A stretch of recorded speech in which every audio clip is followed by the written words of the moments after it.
Okay, mga idol ka-farmers. So ito na yung land preparation natin, no, para sa ating future ampalaya, no. So inumpisa na natin araruhin, no. Ang inararo lang natin ito lang linya na pagtataniman natin ng ampalaya, no. So yun lang ang inararo natin, no. Ito, no. Yan. Diyan sa baba, sama pa yan. Nararo na yan dyan banda sa baba, oh. So yung block natin tag 3 meters lang. Si ampalaya to eh. So tag 3 meters lang. Kasi tag-init eh. Hindi natin kailangan ng masyadong malayo yung gap. Tag-init naman ngayon eh. Maliban kung tagulan, kailangan talaga 4 meters yung between row natin, no. So ngayon pa summer kasi, kaya yung gagawin natin dito tag 3 meters lang, no. Ayun, no. So yun lang ang inararo natin, yung pagtataniman natin ng ampalaya, no. So ito kasi yung pinaka mabilis na trabaho, no, para sa land preparation natin, para sa ating pagtataniman ng ampalaya, no.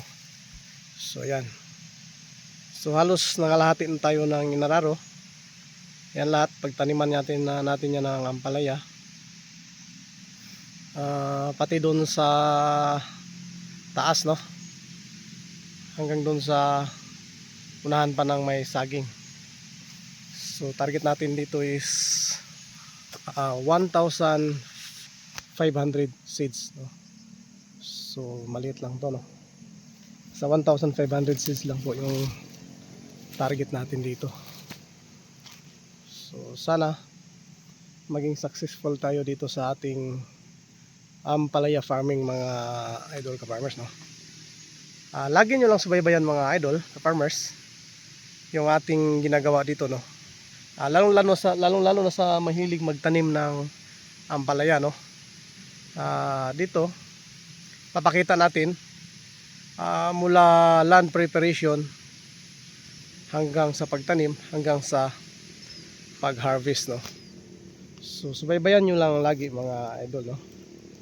Kasi dito nyo makikita kung malalaman kung paano mag-alaga ng ampalaya, mga idol, no.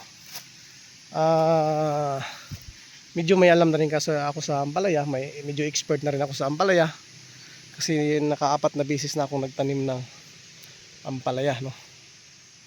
So ayan, dyan banda sa baba, no, kung makikita nyo may mga nylon dyan sa baba. Yun ang tinataniman ko dati ng ampalaya, no. So, ngayon so mga 1 taon din akong tumigil sa ampalaya kasi nagtanim tayo ng talong tsaka kamatis. So ngayon babalik na naman tayo sa ampalaya, mga idol. So abangan nyo lang lagi, mga idol, no.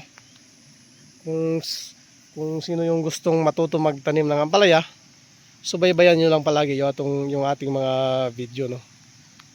Mula land preparation po ito hanggang sa pag-harvest na po. So maraming salamat po, mga idol.